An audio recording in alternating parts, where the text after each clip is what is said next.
Thank you, ladies and gentlemen. I'll apologize in advance. Spring has finally hit, and pollen has really given me a tough time today. I'm a little bit hoarse. But I'd like to thank Katie for putting me in a smaller setting here in the table, because this feels more collegial, more at home, more seminar-like for me. And so if you would like to have a seat at the table, please come on up and join us. But what I'd like to do is get through this presentation fairly quickly and open up to you for Q&A towards the end so we can talk about some of these issues. Thank you for the opportunity to come discuss this topic today. How many of you in here, just to give me an idea, are currently in a master's program? Anybody? Got one person here on the wall. Two, okay? All right, I'd like to let you know that this is the very first master's program I was enrolled in. So the dilemma of any graduate student is what is your thesis topic going to be? So I was blessed with a great faculty advisor, Colonel Steve Carnes, who was an intel and a reconnaissance Marine. And then I had Dr. Anderson, who's currently the Deputy Director at Marine Corps War College, who was also an intel officer in the reserves. They were my mentors for this topic. So Colonel Carnes tells me, he goes, okay, Mac, what are you going to do your paper on? And he says, I really advise you to do it on something interesting and then tie it to the curriculum here at the Command and Staff College. So at Command and Staff, we focus on operational level of war, grand strategy, and then the tactical application of campaigning, that operational strategy. So I told Colonel Carnes, I said, sir, I noticed it in General Barrow's biography, who was a commandant of the Marine Corps. General Barrow had about a 2-sentence blurb in his bio that says, trained Chinese guerrillas during World War II in China. So I said, that sounds like a very intriguing topic, because everyone always hears about Central Pacific, Southwest Pacific campaigns, but nobody really hears a whole lot about the China-Burma-India theater. What occurred and why. So that sent me down a rabbit hole with Marine Corps Historical Center and Naval Historical Center up here in the Washington Navy Yard. And I was very blessed. There was a gentleman there by the name of Richard Long who ran the oral history branch. And Richard goes, we're going to go into the microfiche and we're going to pull up the Naval Attache's muster roll from Chongqing, from wartime China, from the attache who worked directly with the government of Nationalist China in Chongqing in the wartime capital. So we went in, we pulled the muster roll, and then we started bouncing them against retiree list. So that's how I started finding people. And so I reached out via questionnaires, personal interviews, and then a couple of telephonic interviews to try and get the veteran's story, what occurred and why.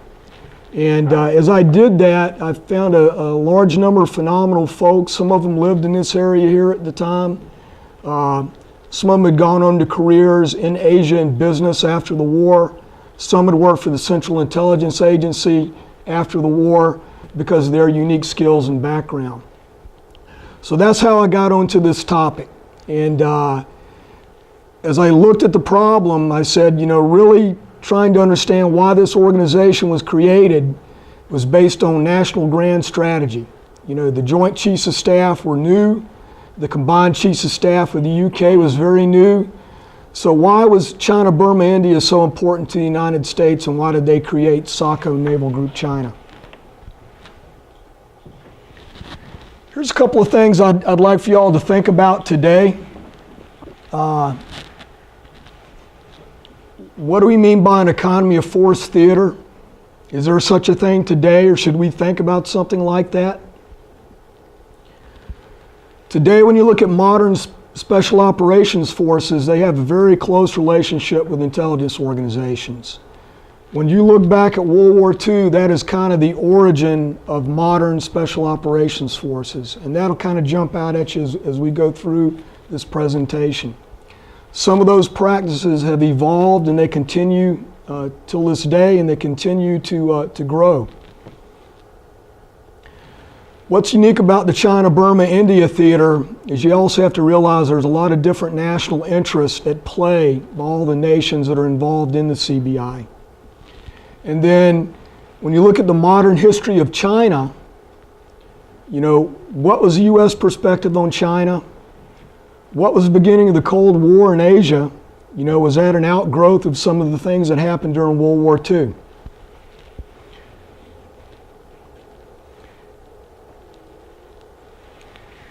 And I have to put this disclaimer up because it's a standard requirement with any of us who have gone through Command and Staff College at Quantico. You know, you have to put a disclaimer that these views are purely your own. They're not the views of the Department of Defense or United States Marine Corps. All omissions and commissions of sin are mine. I make mistakes. What was interesting is when I did this, the primary sources were mainly veterans and then declassified war diaries. Over the past 19 years, there's been a lot of scholarship that has come out that I'll talk about. And two people in particular that I really commend are Dr. Mao Chun Yu, who teaches at the History Department at U.S. Naval Academy. He wrote a fantastic book called OSS in China. And Dr. Yu Shin, she's with Indiana State University, and she wrote a book called, a treatise called SACO Reexamined.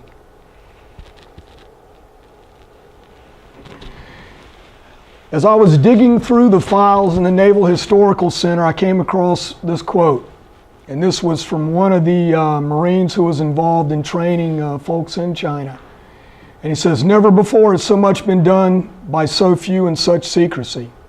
So there's kind of a cap on this information for quite a while after the war, especially because of the Cold War. Even in 1995, when I'm going through the operational archives in the Naval Historical Center, there were still parts of those archives I was not allowed to look at because there were people still alive in China, in Taiwan, in the US that were involved. So it was not very well publicized, like I said, until recently, until those scholars that I just gave you their names. They did some fantastic primary research, and there's a lot more out there now because a lot of the World War II stuff has been declassified, and a lot of it now is at National Archives Administration, not in the service historical centers. The picture at the bottom was the unofficial flag of Naval Group China. It belonged to Admiral Miles, who was the U.S. Naval Group Commander. Admiral Miles had spent 2 tours in China, one on the Yangtze Patrol and then one with the Asiatic Squadron, and he commanded a cruiser. And this was back in the day when radio was still rudimentary and you did a lot of communications via flag. Well, he happened to have been cut off by a Japanese cruiser in a port in the east part of China, and he was not too happy about it because they're interfering with him to go in and talk to the Consul General of the U.S. in this port. So they hoisted this flag to kind of confuse the Japanese for a couple of minutes until they could get their people ashore to find out what's going on. So he kept that pennant and he took it with him to China when he started his new job with Naval Group China. To understand SACO and Navy Group China, you really need to understand a lot of the key people that were involved. And you also kind of need to understand the modern period of history in China. And I am not an eminently qualified scholar like Dr. Yu and some of these other folks, but when you look at the modern period of China, you look at the Boxer Rebellion, and then you look forward with the revolution of 1911, the overthrow of the Manchu dynasty, Dr. Sun Yat-sen. So a lot of these folks were involved with the evolution of modern China and the building of central institutions in China in the first half of the 20th century. The gentleman up in the left-hand corner is Frank Knox, Secretary of the Navy. The gentleman in the middle, his daughter describes him as, "My father is the most even-tempered person I know. He's always in a rage." That is Fleet Admiral Ernie King, Commander U.S. Fleet. Gentleman on the right's not well known, but it's Admiral Willis Lee. He gold medaled in the rifle in the 1920 Olympics 6 times. His record held for 60 years, but he was very instrumental with King in starting this organization. Gentleman down here, everyone knows, is General George C. Marshall. General Marshall also spent time in China, in Tianjin, China. I believe it was the 15th Infantry Regiment. And the gentleman over to the right, a lot of people may recognize, is Wild Bill Donovan, the founder of the OSS, Medal of Honor recipient, and a World War I veteran from the fighting 69th. Gentleman here is Admiral Mary Miles, Milton, nicknamed Mary Miles. Gentleman over here is Gerald I Lee, head of the Nationalist Chinese Military Bureau of Statistics and Investigations. And I'll get a little bit more into that in a few minutes. Admiral Miles was nicknamed at the Naval Academy, had enlisted in the Navy previously, and then was sent to the Naval Academy as a midshipman. And at the time, silent film was really big, and there was a silent film star. Her name was Mary Miles, so the name stuck for the last 60 years. This is what was very interesting, is that the government of Nationalist China and the government of the United States signed a formal treaty establishing the Sino-American Cooperative Organization.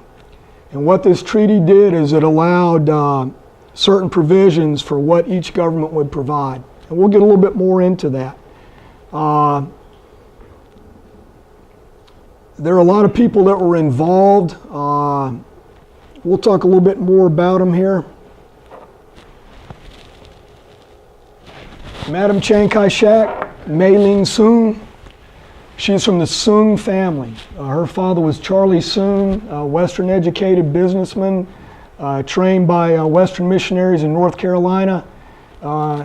He made his first breakthrough in publishing Bibles in China. His children were kind of the first family of modern China. Her sister, Ching Ling Soong, married Dr. Sun Yat-sen.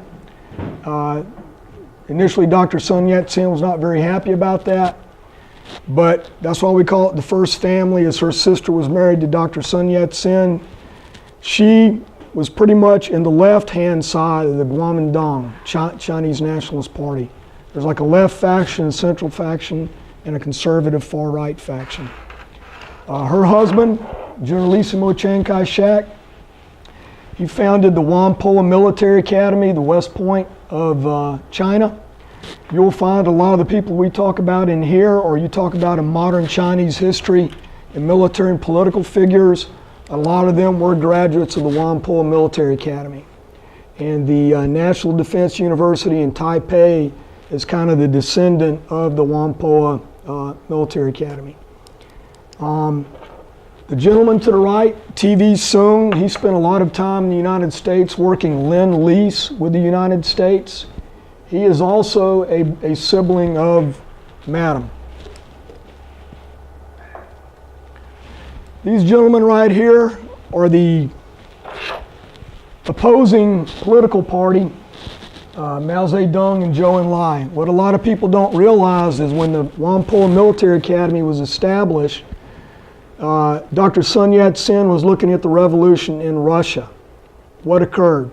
So he brought in a lot of Soviet advisors that were working there. And then also at the same time, Zhou Enlai was in the political department.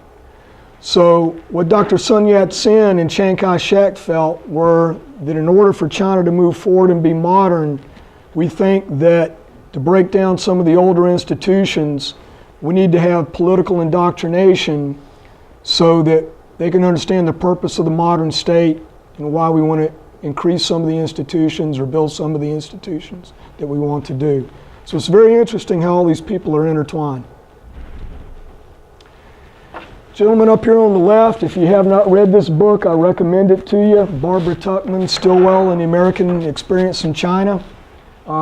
General Stilwell commanded the theater. He was also chief of staff to Chiang Kai-shek. To his right is General Chennault, who had founded the American Volunteer Group and Flying Tigers, and then later was 14th Air Force. Gentleman down here on the left played a huge role towards the end of the war, Ambassador Patrick Hurley. He was a Republican that FDR put out there because he wanted to change up in some of the U.S. perspective in Chongqing. And he was also a former Secretary of War. Gentleman in the middle is Admiral Louis Mountbatten, the commander of Southeast Asia Command in Ceylon, which is now modern Sri Lanka. And the gentleman to the right is the final CBI theater commander, Albert C. Wiedemeyer.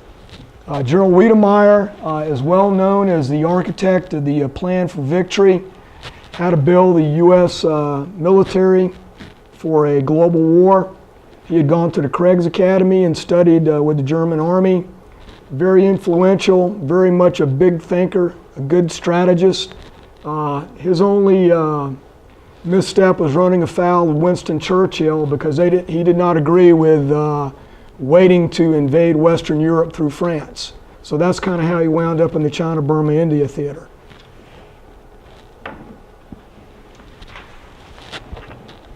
What's very interesting down here in the corner is the China, Burma, India theater patch. These other organizations, when you look at it, up top is a 1st Air Commando Group, 1st Air Force Special Operations Unit in World War II.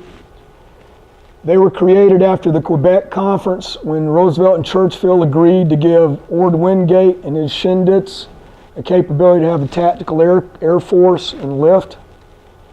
Patch here in the middle is the 14th Army, William Slim, Field Marshal Slim. His conventional force came out of Burma. Down here is Merrill's Marauders, one of the few ground combat elements in the theater. If you notice today, that's a Ranger Regiment's flash. Up top is a OSS trained unit, Kachin Hill Tribes Jingpo Rangers. Down here is Southeast Asia Command, and they rely on the Special Operations Executive in Malaya and Singapore.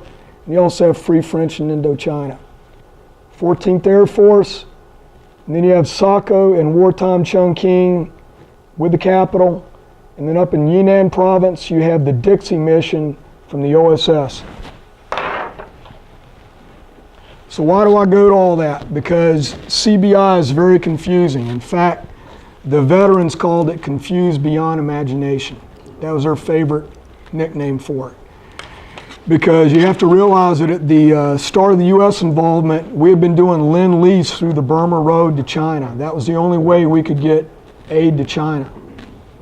Because the Japanese had seized all the major port cities after 1937, except for Hong Kong. So when we're looking at the problem after Pearl Harbor, and we'll come back to this map, because these are all the locations of naval group units. When you look after Pearl Harbor, all this area here has been occupied by the Japanese. So you have what is called occupied China and free China. And so we had to operate inside free China and then have access to occupied China. That was the problem. And a lot of the material, because the Burma Road was shut, had to come over the hump, be flown in there by air transport. So the thesis that I eventually came to was the reason this Special Operations Unit was created was to be an economy of force effort on a global scale of global warfare. When you look at the European theater of operations, you look at the Central and Southwest Pacific, you always talk about strategy, you talk about ends, ways, and means. What are the resources? What are the available resources? So when you look at that map, those patches on it, there are a lot of special operations units on there. So a lot of those were economy of force efforts to say, yes, the United States is involved or our allies are involved, but at the time, a lot of the other resources were diverted to these other theaters because of the Europe First strategy. We're going to talk a little bit about how SACO was created, what are their activities, what did they do, how did it contribute to an economy of force effort, and then does any of this stuff have application to the future? One of the things we were encouraged to do in this course when I went through it was to look at the case study method. Go out there, find something, drill down on it, try and analyze it and figure out what's going on. And so you'll see a lot of different graduate schools will use the case study method. So the case study for this was, okay, how did it contribute to the economy of force effort? When Pearl Harbor occurred, the U.S. Navy was in dire straits. They lost the Asiatic fleet. It was sunk down in Indonesia, down by Java. Pearl Harbor had happened, Philippines had happened. So Admiral Miles and his family, when he had left China right before this, they went out through the Burma Road, he and his wife and sons. They actually rode out through the Burma Road and got on a train and then got into a ship in Europe and sailed home. He was put up in the OpNav staff, kind of doing his time, doing his penance up there on the N3 OpNav side. His wife is going out and making presentations in the DC area about their trip and their time in China. Unknown to him was Major Hao Xin from the Chinese embassy, was military attaché. He worked for Gerald I Lee for the Military Bureau of Statistics and Investigations. So he's actually a confidant of the intelligence head in Nationalist China. So he hears Mrs. Miles give this pitch on coming out through the Burma Road and then her impressions of China. So he had dinner several times with the Miles, got to know them. And then the other guy he got to know was Admiral Lee, the guy I was telling you about, who was a 6-time gold medalist in the Olympics. Admiral Lee had spent a lot of time in Asia. So the major put a bug in Admiral Lee's ear and said, well, you look at these observer missions you're doing in England with the naval observers going to see how to fight the Germans. Have you thought about sending a mission to China, naval observer mission? So they kept putting it on the back burner. Well, then Pearl Harbor happens. So Admiral Lee got to know Miles pretty well. They'd always have coffee. One of the few shops in the bureau that he was in that had coffee. So he says, Miles, go up and see Admiral King.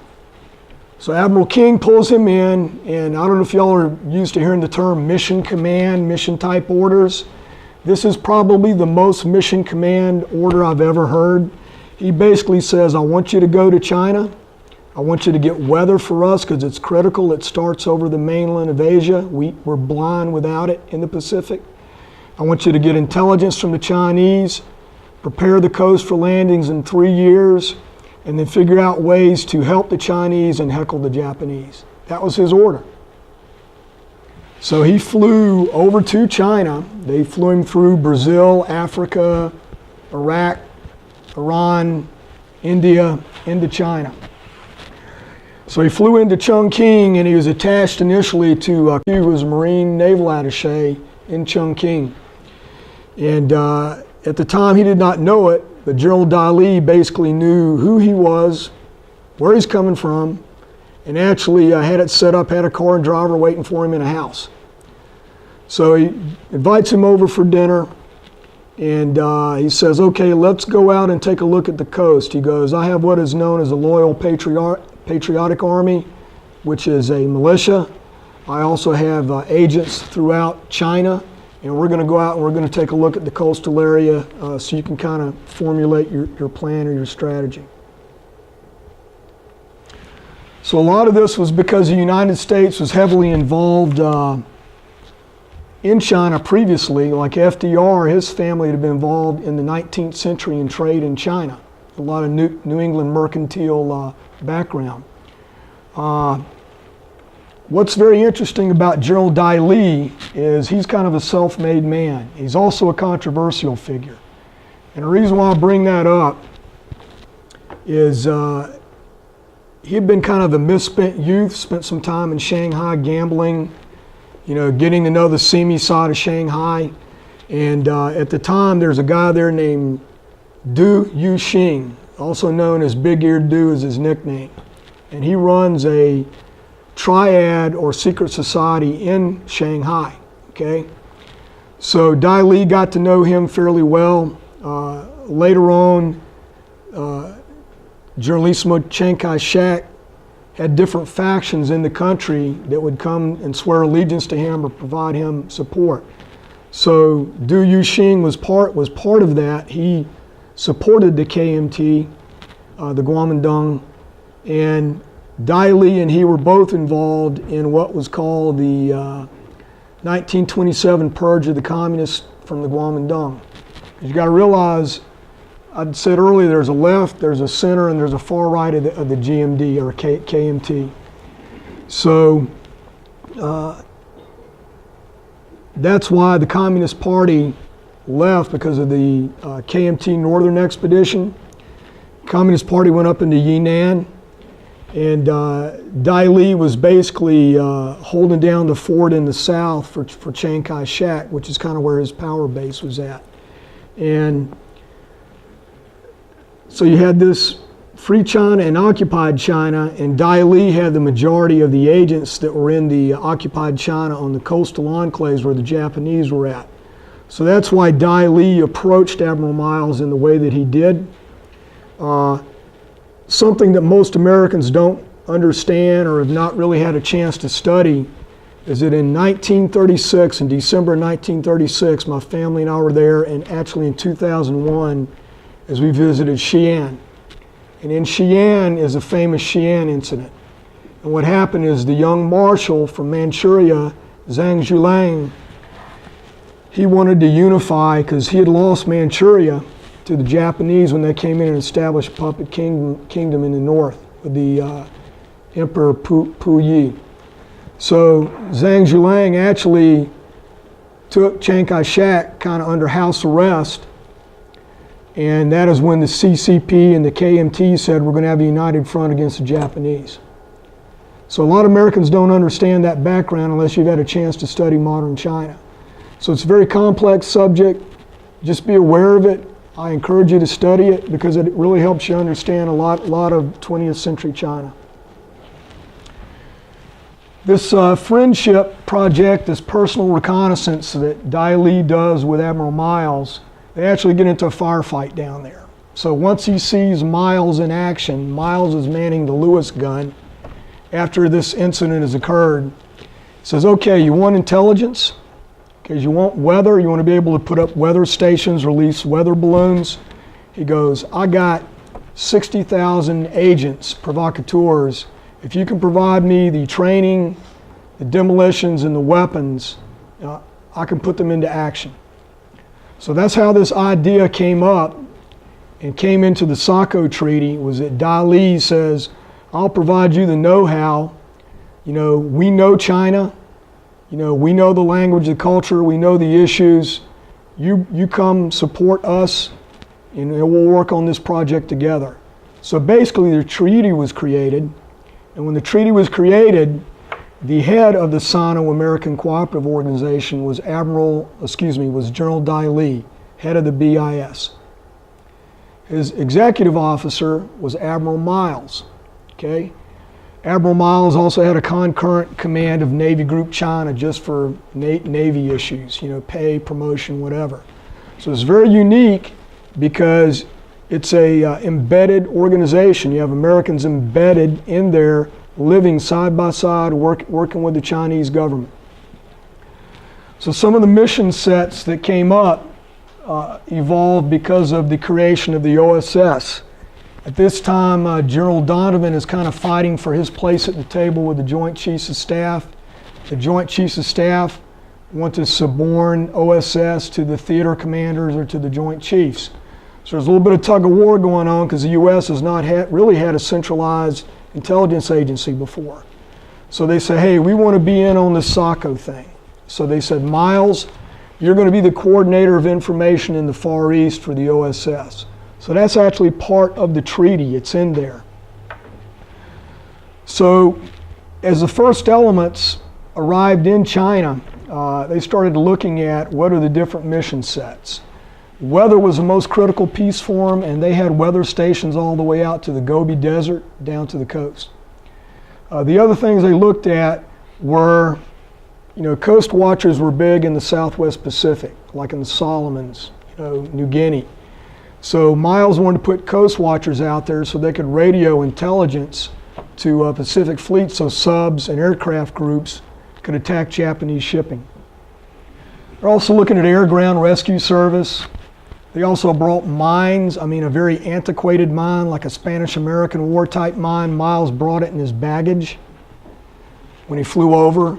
And the Chinese Navy school on the Yangtze, they took this mine and then they started creating mines.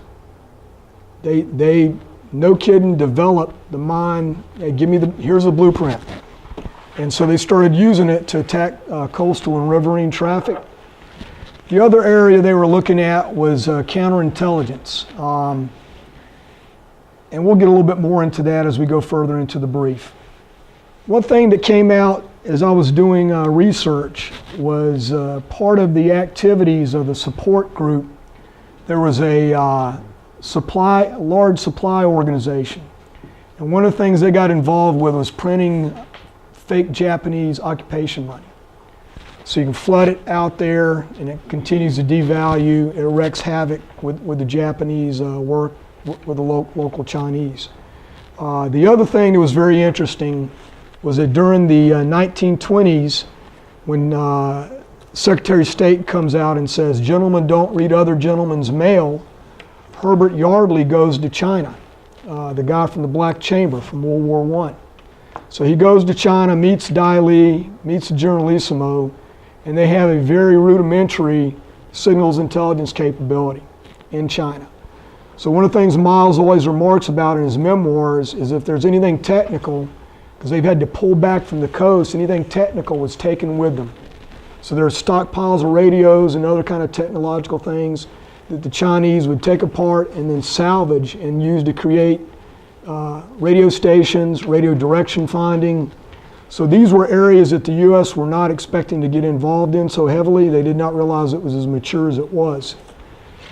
One thing that was compartmented was MAGIC, was the intercept of Japanese coded traffic, because they were worried about, they wanted to compartment, the possibility of someone leaking information about, we have the ability to read Japanese codes. And one of the most fascinating people I found in my research is a guy by the name of Bankston T. Holcomb, Brigadier General, U.S. Marine Corps, retired. Holcomb grew up in Shanghai. His father worked for the British American Tobacco Company. He enlisted in the Marine Corps in 4th Marines in Shanghai, sent to the Naval Academy, and he was one of a small group of people during the interwar years that the Navy Marine Corps sent to China and Japan to learn language and culture. So he was on the carrier at Midway for Joe Rocheford, reading decrypts of the Japanese fleet. So this is the guy they send to China to train the radio interception and then run the radio activities out of Fleet Radio Unit China. The other thing they were looking at was also if we are going to invade Japan, or there are sections of coastal China or Formosa that we need to survey. So why was this important?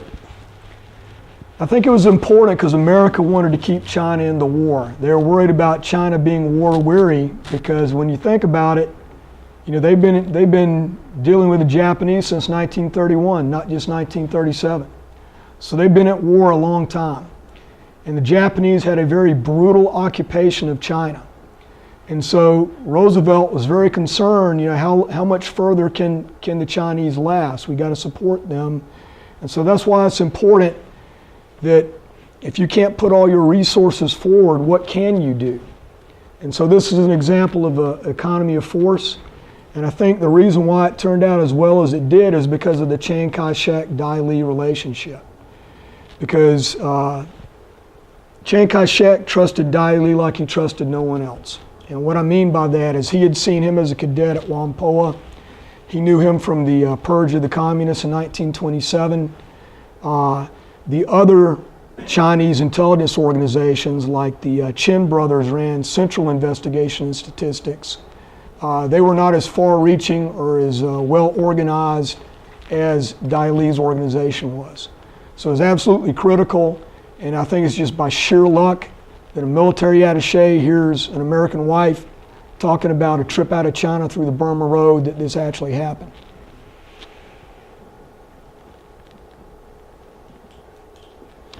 Strategic intelligence. One thing that's very interesting, that wherever you are in Asia, there are Chinese colonies throughout Asia because of business. So Dai Li's network was very large.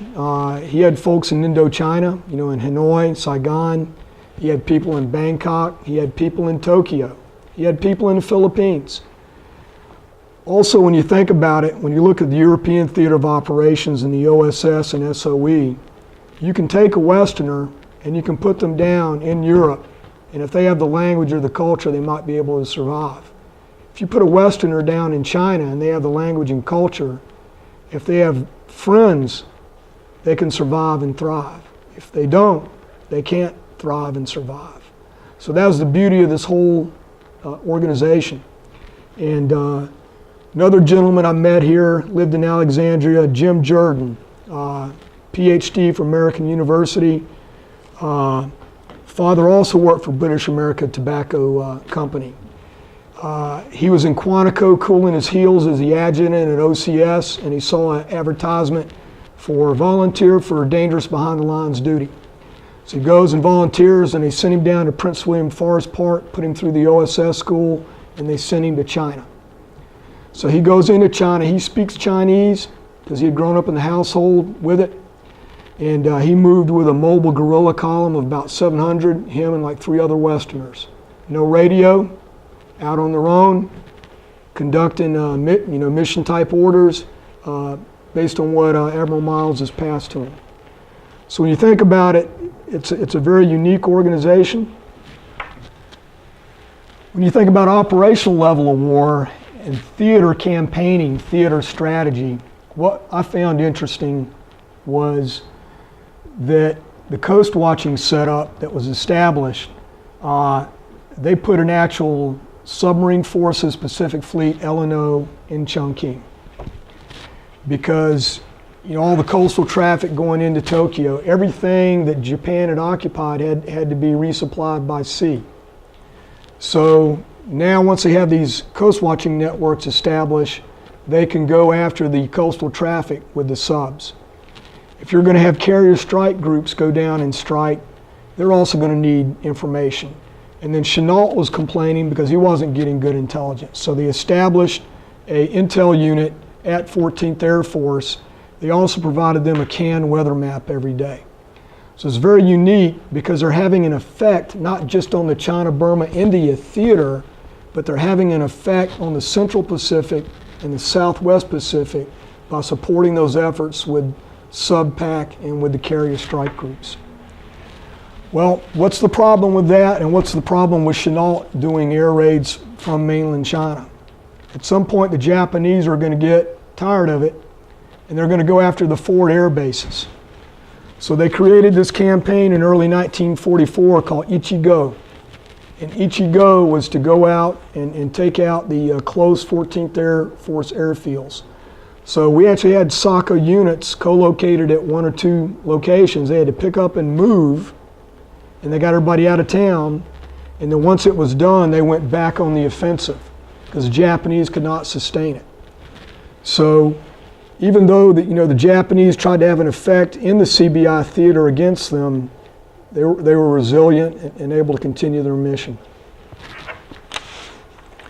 Okay, I'm getting close to the end. Bear with me. We're almost time for Q&A. This gentleman right here is Robert H. Barrow. He was a commandant of the Marine Corps when I came in 1983. And he actually served with my second cousin, Lieutenant General John N. McLaughlin. They served together in Korea and Vietnam. So I actually wrote Gerald Barrow and I said, "Sir, I would like to interview you, or would you have the time and opportunity to fill out a questionnaire?" Well, he calls me back and he says, "Let's talk on Saturday." He says, "You can tape me, record me. Let's talk for about 2 hours." So I had him on the phone for 2 hours. And it was absolutely amazing because this guy's a first lieutenant. He's dropped down in an area the size of West Virginia. There's another Marine, a medical corpsman, and a gunner's mate. No radio. And they're operating with 900 local guerrillas. And what they found out is they were generating goodwill because a medic would treat people that were sick in the villages, and the people in the villages would provide intelligence to the guerrillas. And the way he put it to me, and I thought it's a beautiful phrase, is there would be no free ride for the Japanese in China. So basically they're following the intent of King of go and heckle the Japanese.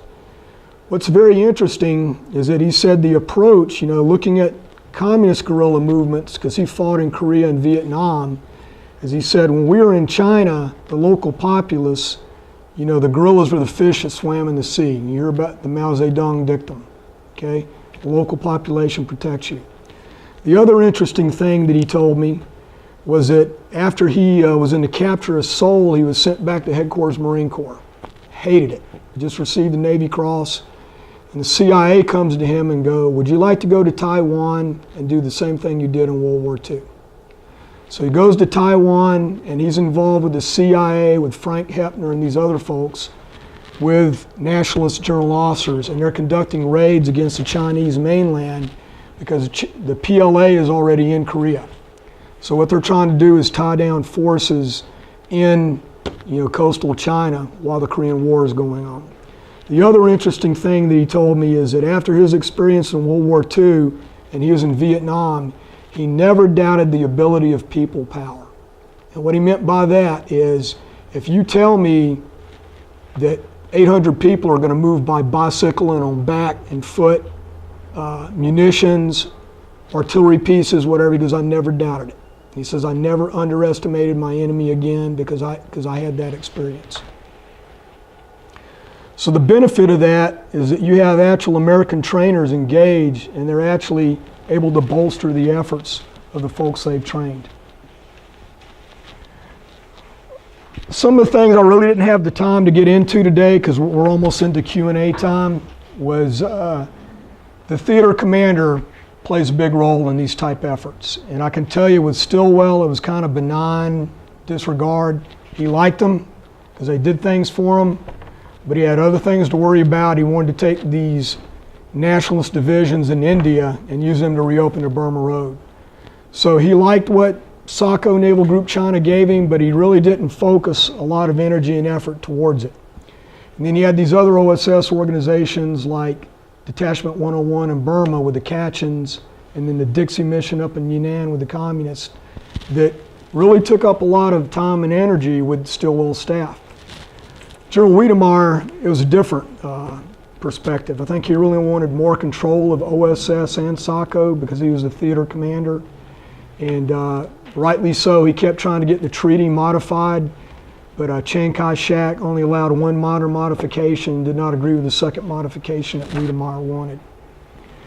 But we were able to keep China engaged, we were able to support them, we were able to provide know-how, and that these special operations activities actually provided an economy of force when the nation was involved in a global war and other theaters. So that's kind of the conclusion I came to at the end of my research. Like I said, there's a lot more scholarly work out there, since when I started on this. I encourage you to go out there and read some of those newer books. In fact, I gave a reading list here. So if y'all are interested in that, or you're interested in World War II intelligence studies, that reading list is available through IWP. But I'm going to shut up and let y'all ask questions, because this is a very unique, like I said, there's so much secrecy on this for so long, it's not a very well-known subject. Yes, sir. Yes, sir. How SACO they handle the language barrier? Did they develop a detachment of TCN language translators? How they manage that? It was interesting because some of the Americans spoke Chinese, but not all. And then some of the Chinese spoke English, but not all. So what they figured out was, I can teach some subjects like marksmanship a certain way if I have the translator go along with me, if I get the rhythm down where he can translate and provide the information. I can also show and then have someone demonstrate to me they know how to do that. So that's how they got around some of the language barrier. Some of the Chinese spoke other languages, Russian, French. Great question. Anybody else? Don't be shy. Sure. What are the Chinese saying now as far as the U.S. involvement? That's a great question, and I kind of need to lay that out for you. I was going to read for y'all at the start today. There was a release on Defense News about March 15th. And Chairman Dempsey just opened a exhibit in the Pentagon where Gerald Stilwell's grandson, Colonel Easterbrook, and there's another gentleman who's a former PLA soldier. He says, hey, because of the Cultural Revolution, a lot of what America did during the Second World War was suppressed. So now it's starting to come out more. It's being taught in schools, in history books. So this exhibit that General Dempsey opened has a good portion of 250,000 pictures that were taken by Signal Corps photographers in the CBI. So in China, there's actually now a CBI monument. It's kind of like a war memorial that Colonel Easterbrook traveled to China to have established. And the gentleman I was telling you about, Dr. Jordan, he went back for an anniversary for the 50th anniversary of Over the Hump. But you got to realize that because of Dai Li's shady past and his suppression of the communists in 1927, there was a lot of disinformation and a lot of other things going on, during the 50s because of, America being involved in the Korean War. So I think, we're at that point 70 years past where people can actually talk about this more than they could. That's a great question. I'm sorry, sir. There's somebody right behind you. I'll come back to you. Yes, sir. The phrase only nations that go to China, we're all familiar with that. I just want to ask you, what do you think about, put that in this context, without Mary Miles, do you think there ever would have been Sacco, or was it, he's so intricately linked to the organization? I think the timing was really unique because when you think about it, General Donovan was just trying to get the OSS up and established. So just very fortuitous how it happened. But the one theme I kept coming back to when I was doing all the initial research was the U.S. relationship with China going back to the 19th century. There's so many Americans. Have y'all ever heard of the Luce Lobby? Y'all know what the Luce Lobby is? Publisher for Time Life, very much a staunch advocate of China. So there's a lot of Americans in the 30s and 40s, they had a very sympathetic view of China. But no, I think that's a great question because if it had not been for him, maybe the timing would have not been right. It might have taken longer. I'm sorry, sir. Yeah, at that time, Hong Kong was under British control. How well the Navy did coordinate any intelligence or any exchange of information with the British? The British, great question. You're saying because of Britain's interests, like in Hong Kong, what kind of coordination went on? I will tell you that Admiral Miles put a L&O in not only the China-Burma India Theater Commander's headquarters, but he put one in the SEAC headquarters with Mountbatten. And the reason why I wanted to do that was establish a rapport with Mountbatten. There's a great book out there, Intelligence in the Pacific in World War II. It's on the reading list. It's also been colloquially called The Politics of Secret Service. And what it talks about is each one of these countries has different interests in post-war Asia. And Britain's real interest is in Burma, Malaya, Singapore, and Hong Kong. There was an organization called Force 136, which was an SOE organization that was kind of built as a stay-behind initially in Singapore. Some of them were able to stay, and then they worked with the Chinese Communist Party in Malaya and Singapore. There was some exchange going between 136 and Mountbatten's headquarters and the Americans, but I just can only imagine it's probably extremely difficult to do. But that's a great question. Yes, sir. Yes, sir. This might be a tough question because of the nature of the research that would have to have been done. But how good were Japanese penetrations of Dai Li's agent network? That's a great Or question. how good were Dai Li's counterintelligence efforts against Japanese? That's great because I think both the Japanese and the Chinese were very adept at counterintelligence operations. If y'all ever heard of Dr. Frederick Wakeman from University of California? No. He's a very great Asia scholar, passed away a few years ago. He is the only one who has written a biography of Dai Li. Oh, yeah, I heard about that book. Yeah. And the reason he wrote it is he was writing a book earlier on policing Shanghai, on the international settlements, how it was an international organization with that police department. Dai Li did have problems with the communists infiltrating. He did have problems with the Japanese, but they also vice versa. From Dai Li's organization in Chinese is known as a Juntong. Sorry if I murder that pronunciation. But they were well known for counterintelligence operations. And part of the treaty, they said, we want a police and intelligence and counterintelligence school. So part of the SOCA organization were former FBI agents, Treasury, NYPD.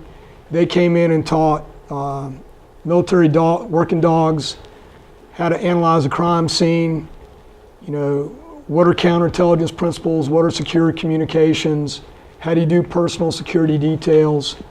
So there were some people that were upset about that because they didn't trust Dai Li, some of the Americans. But they brought those techniques to that organization. And that also fuels some of the post-war propaganda. Yes, sir. What advice do you have for people doing research at the Service Historical Centers or National Archives? How often do we? I encourage all of you to do it.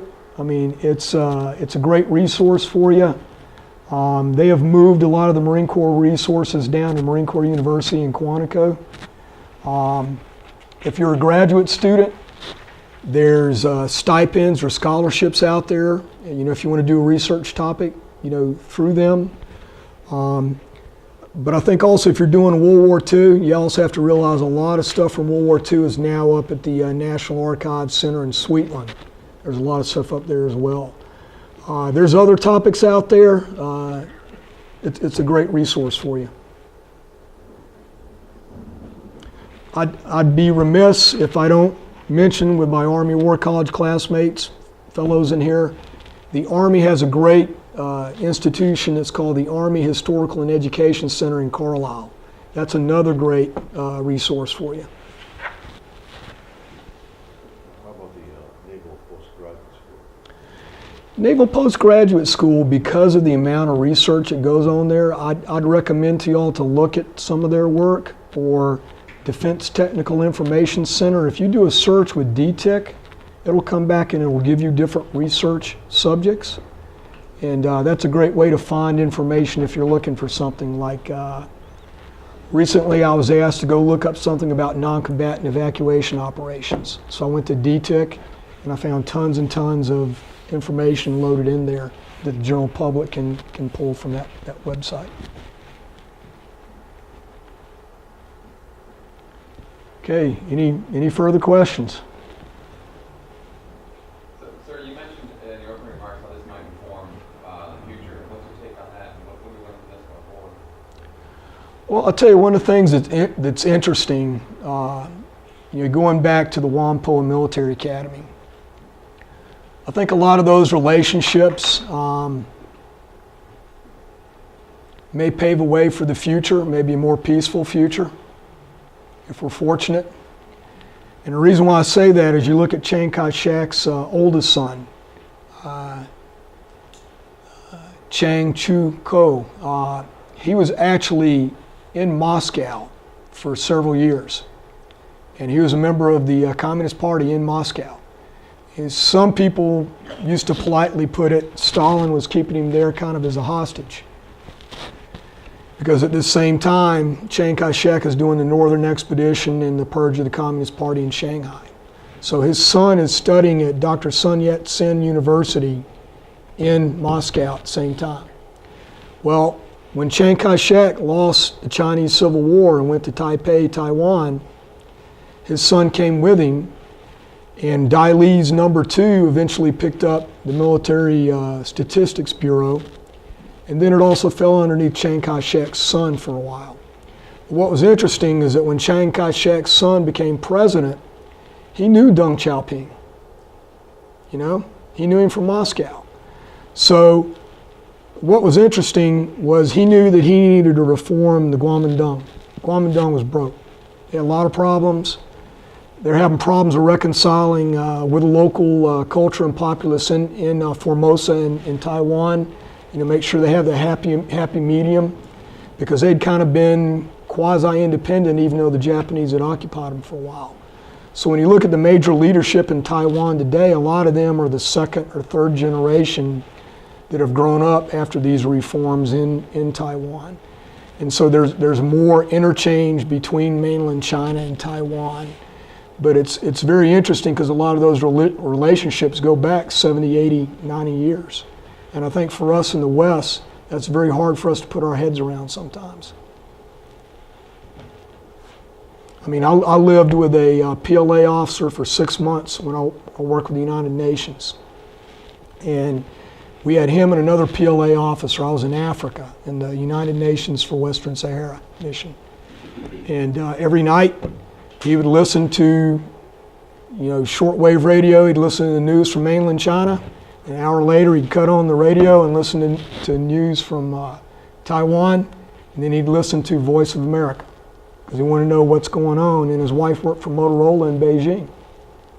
So it's very interesting, to get their perspective on things, because this was right after, this was 1991, 92, right after Tiananmen Square, and also after the coup with Yeltsin, because we had Russians there. So it's very interesting to watch the PLA members and the Russians at the same time interact, because they were very hesitant to even mingle with the Russians because of the difficulties that the Russians had going on in their own country at that time. They kind of wanted to distance themselves from it. They wanted the opportunity to learn and observe, and it's very interesting. And like I said, I don't think we can totally wrap our brains around everything. We just don't have the cultural understanding sometimes.